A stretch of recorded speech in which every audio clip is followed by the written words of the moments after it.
بسم الله الرحمن الرحيم تبارك الذي بيده الملك وهو على كل شيء قدير الذي خلق الموت والحياة ليبلوكم أيكم أحسن عملا وهو العزيز الغفور الذي خلق 7 سماوات طباقا ما ترى في خلق الرحمن من تفاوت فارجع البصر هل ترى من فطور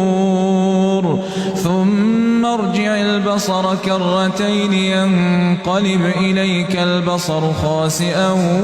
وهو حسير ولقد زينا السماء